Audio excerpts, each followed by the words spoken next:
One name echoes through boxing right now, and that name is Naoya Inoue. History is made in Tokyo, Japan. 7. Oh, a big right hand from Naoya Inoue. A brutal finisher, a generational talent, a monster. But on the opposite side of the ring is a question mark, a man still building his story, a man stepping into a spotlight brighter than anything he's ever known. David Picasso, a fighter some believe isn't supposed to be here, and definitely isn't supposed to win. But the best stories in boxing never start with "he was supposed to." They start with, what if?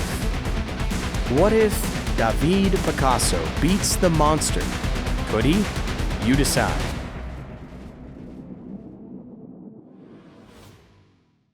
David Picasso grew up in Mexico City and began boxing at just 7 years old. But what started as a mere hobby quickly turned into a passion, with Picasso spending his days running, swimming, and training in the ring. Once grown, and despite his demanding schedule, Picasso didn't neglect his studies and simultaneously pursued a higher education at UNAM, the National Autonomous University of Mexico, to study physics and later neuroscience, where he has said that one of his goals is to obtain a Nobel Prize. Balancing studies and fighting was hard, but Picasso devoted himself to both, using what he had learned in the university to master the sweet science. 4 years after going pro, Picasso had painted his canvas with 16 wins, but it was time to face tougher opposition. And that challenge came in the form of Edson Perez. Right from the start, Picasso used his jab, movement, and sharp combinations, his trademarks, to keep Perez off balance.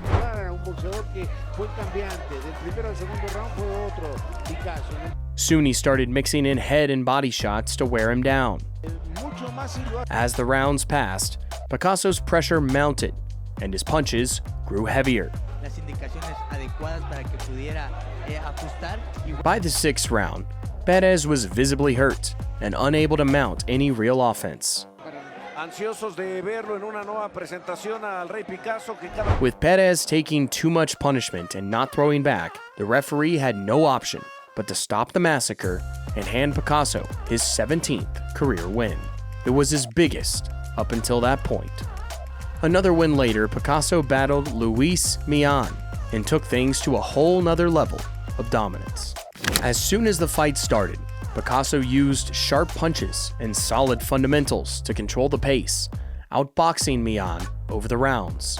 Millan tried to hang in, but Picasso's clean technique and consistency simply wore him down. And by round 2, Millan was broken beyond repair. With his win over Millan, Picasso capped off 5 victories in his stellar 2021, but 2022 would prove to be the year he became a true contender. Picasso started his 2022 in style, producing a clinic against a tough Cesar Paredes.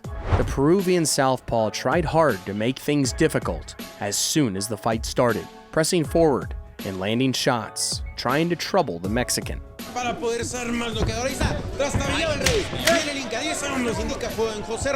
But Picasso stayed patient and boxed intelligently, mixing sharp jab with crisp counters.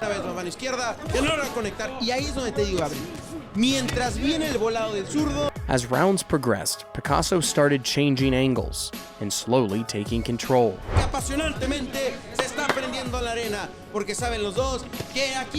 By round 6, Picasso was in full flow, peppering Paredes with sharp, relentless shots. Sensing the violence that was about to be unleashed, Paredes' corner decided to throw in the towel before the start of the 7th round, giving Picasso another big victory.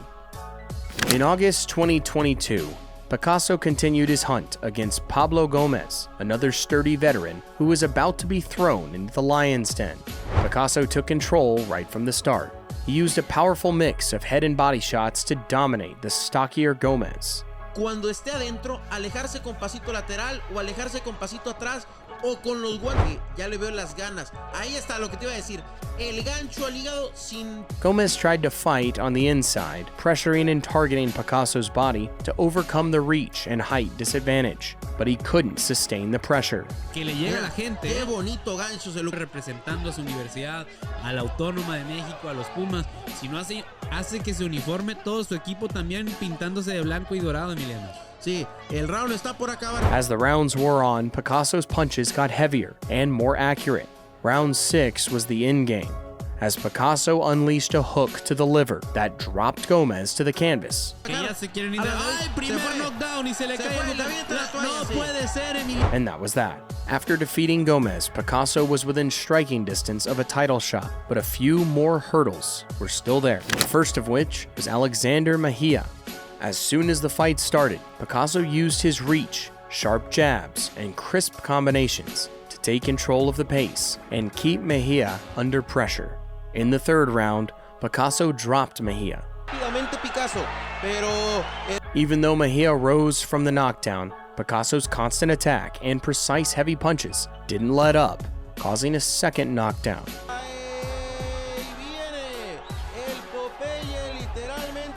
No comió espinacas esta noche. La sintió Gabriel y ahora viene y lo va a tratar de culminar. Derecha, doble derecha. Gancho al hígado y parece que se va a acabar. El Popeye está desmarcado. El Popeye parece que se va. El Popeye parece que no quiere más, pero le dice aquí también da vuelta el río, me faco yo también y te encuentro yo también. Midway through the fourth round, a perfectly timed combination and left hook to the body floored Mejia again.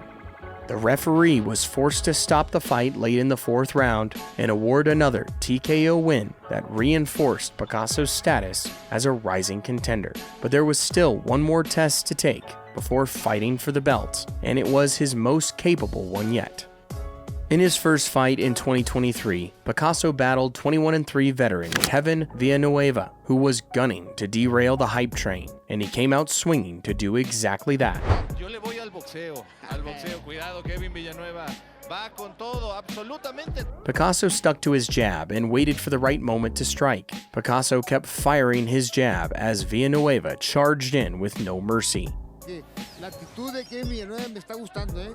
El desbalagado no pierde la dice, oportunidad. voy a perder peleando, dice. Como debe de ser, Julio, aprovechándola. Once that jab started slicing through Villanueva's guard, the fight changed fast. Llegó con la mecha corta el señor Mena y otra vez pegándole la nuca con el espinal. Once he got in a rhythm, Picasso began landing shots everywhere, from head to body. With Picasso painting a masterpiece, Villanueva slowly started fading as his pace dropped and his reaction slowed. In round 5, Picasso poured on the offense and landed a ton of clean power punches. Villanueva stumbled back to his corner with almost no legs under him. In the 6th, Picasso closed the show with a nasty combination that forced Kevin's corner to wisely throw in the towel. Pon el guante, pone la rodilla. Ya no debería de permitirle continuar. ¿Cómo le va a contar? Caray. El muchacho no lo va a pedir, pero a la esquina finalmente está tirando la toalla. With that, Alan Picasso was ready for his first title shot, and it would take him from a rising contender to a serious hunter in the smaller divisions. On July 15, 2023, Picasso faced Zabelo Engbinyana for the vacant WBC Silver Super Bantamweight title in Mexico City, which was buzzing with excitement. Picasso started off well, using a sharp jab and strong footwork to dodge Zabelo's fire. The altitude of Mexico City. You gotta keep in mind, there's a lot of altitude out here. Picasso, born and raised in Mexico City, he knows what it is. But Picasso dig into the body. But it wasn't long before he mixed in powerful body punches that gradually wore down Engbinyana. As the fight progressed into later rounds, Picasso grew more and more dominant. He was faster, more precise, and steadily increased pressure. By round 6, the pressure and violence had become too much to handle, and Sabello had no choice but to give up. So Pablo on the retreat, running down, that's it. I got him. That looks like Cabello and the corner has the towel, and there it is, it's over. Picasso was now a champion, but it was only the beginning of his hunt for gold. Alan David!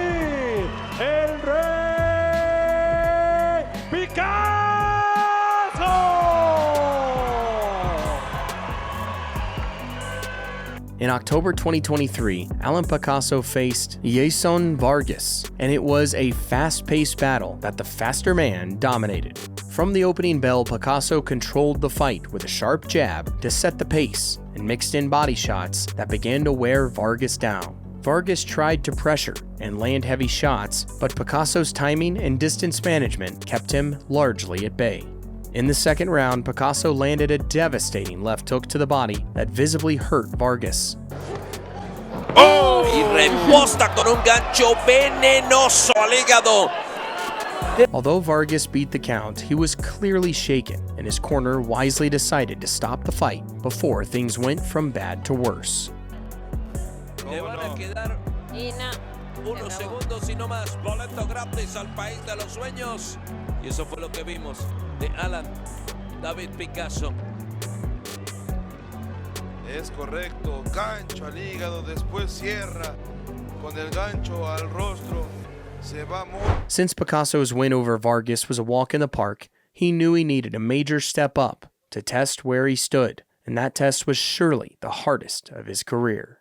In August 2024, Alan Picasso put his belt on the line against Armenian Azat Hovhannisyan, who was 21-4 and had held the Continental belt in the past. Over 12 intense rounds, Alan Picasso and Azat Hovhannisyan went at it non-stop, trading punches like warriors in the ring. This wasn't just mindless swinging, but smart violence that had both picking their best shots. They split their shots evenly between head and body, keeping each other guessing and testing each other's defenses. As the rounds progressed, Picasso proved to be a bit sharper, more active, and more accurate with his combinations. Is trying to tire Picasso to throw a lot of shots. Hopefully those shots don't hurt him, but a spurt, a moment like this. Azat had his moments too, and big ones at that. Despite Azat's best efforts, Picasso's energy and timing gradually began to tilt the fight in his favor in the later rounds. When the final bell rang, the judges saw it as a unanimous decision for Picasso. After taking out a seasoned veteran, Alan Picasso dove headfirst into the super bantamweight Shark Tank, and he shocked everyone by dominating a well-respected contender.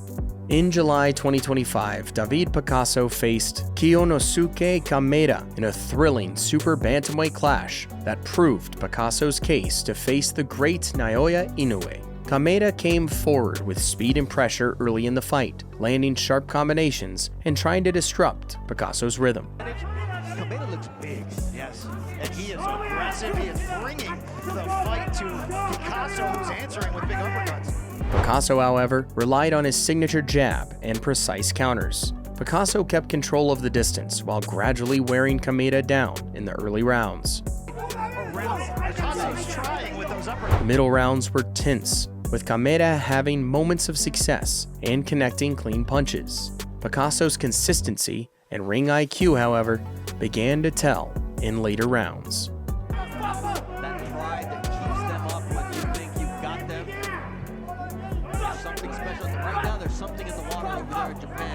Picasso increased his punch volume, mixed in heavy shots to the body, and controlled the center of the ring, swinging momentum in his favor. And this is really a telling round because his corner demanded that he go do it. Let's see what this kid has in terms of heart and determination. These are the last. After 10 competitive rounds, the judges awarded Picasso a majority decision victory. David El Rey Picasso! The win catapulted Alan Picasso straight into the super bantamweight danger zone, and now he finds himself staring at the biggest challenge of his career, the monster Naoya Inoue. This isn't just another fight for Picasso, it's a potential legacy-defining moment for the fearless contender sitting at 32-0.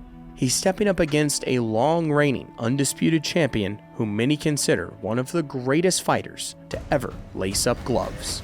Can Alan El Rey David Picasso paint the perfect shocker? Let us know in the comments below. If you liked the video, don't forget to like, hype, and subscribe to The Fight Sector. Thanks for watching.